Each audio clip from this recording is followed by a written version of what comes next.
Magandang araw po, welcome po sa aking channel, Log9 TV. Patalasasan po, meron po ba kayong mga properties na napapabayaan or non-performing assets? Plan nyo yung ibenta, pero wala kayong oras pagbibenta nito. Kung ito'y pagkakatiwala nyo po sa amin, tawag lang po kayo sa aking numero, usap po tayo, gawan ko po ng video for free. Yes, libre po, wala po kayong babayaran.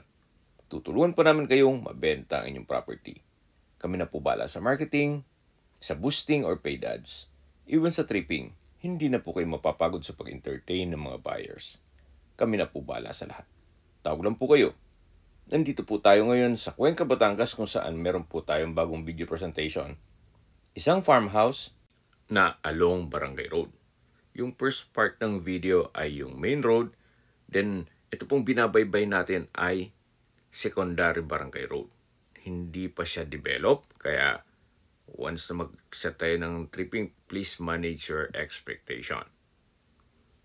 Ito po yung Barangay Road na kung saan abot po yan hanggang dun sa property binebenta. Kung hanap nyo po isang bahay na tahimik ang lugar, sariwa ang hangin at malamig ang klima, ito na po yung hinahanap nyo. May access na rin po dito ng tubig at kuryente. Sa internet provider naman, meron na po sa main road, magpapa-connect na lang po kayo.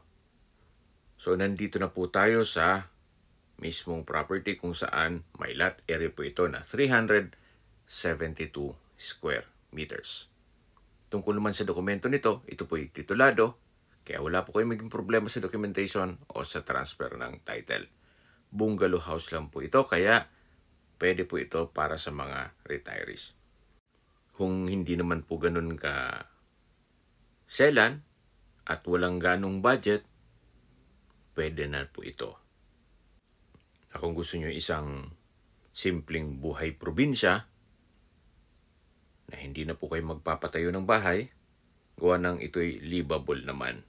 Kaya you might consider this property, gawa ng sa taas po ng materials at labor cost ngayon, o construction cost ngayon, pwede na po ito.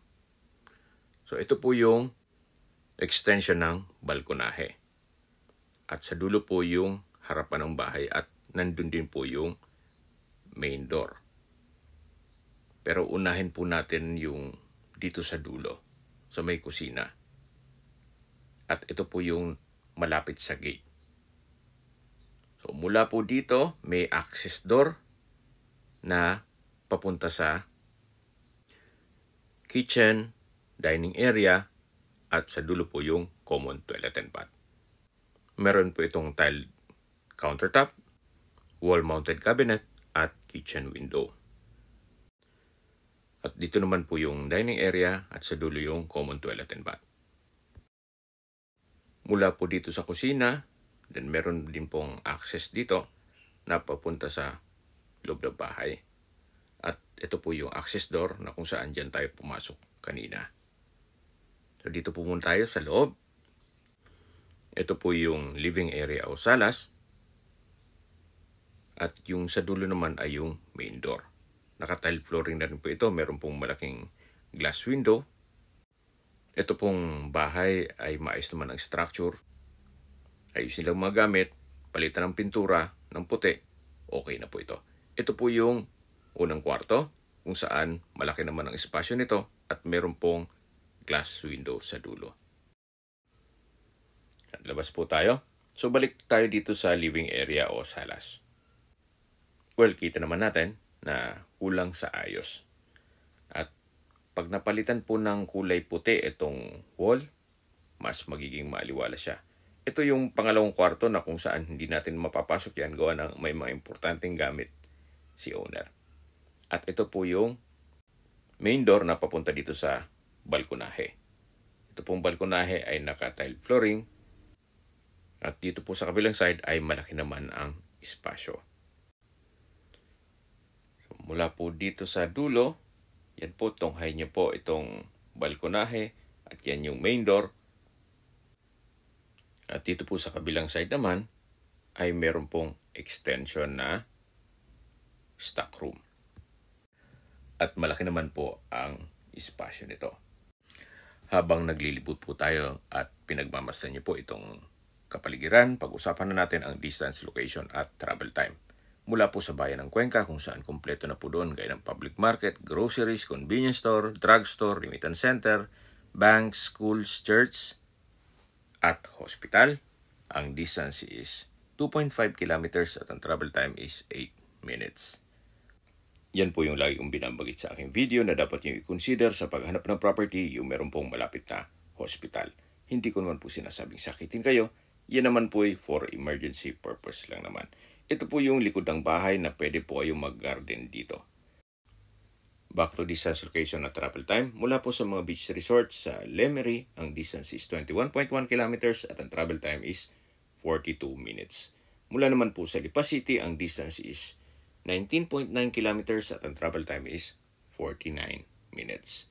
Mula naman po sa Manila o sa airport, ang distance is 91.1 kilometers at ang travel time is 2 hours and 16 minutes.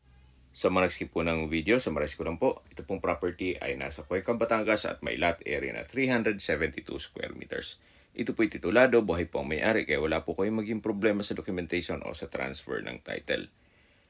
Ito pong tipo nitong bahay ay para lang sa mga hindi ganun kaselan at walang gaanong budget pa para sa isang napakagandang rest house. Dito po sa dulo ay meron pong common toilet and bath at meron din pong dirty kitchen. Sa presyo na po tayo, binibenta po ito ni owner sa halagang 1.8 million pesos. Kung may mga katanungan po kayo, tawag lang po kayo sa aking numero. At sa mga kababayan naman natin nasa ibang bansa, meron po akong Telegram. Sa mga iPhone user naman, may iMessage. Meron din pong Imo, Skype, Viber at WhatsApp. Same number lang po, 0917-316-3399. Sa mga nagtatanong naman po ng aming Facebook, meron po aming Facebook page na Nov9 TV at Facebook Reels Video. Meron din pong TikTok at Instagram. May ibang YouTube channel po kami na The Nov9 TV channel at Nov9 TV Listings. Sana po naibigyan yung video presentation. Paki-like and subscribe na lang po sa aking channel para ma-update din po kayo sa aking future listings. Kung sakali po hanap niyo yung mas malaking sukat ng lupa, meron din po kami ibang listings na pwede niyong pagpilian. Huwag po kayo mag-atubiling tumawag sa amin, then let us know your budget para malaman namin kung anong property pwede namin ilok sa inyo. Sa lahat pong viewers, subscriber at nagtiwala po sa amin, salamat po sa suporta. Ingat po kayo lagi at yung pamilya. Maraming salamat po.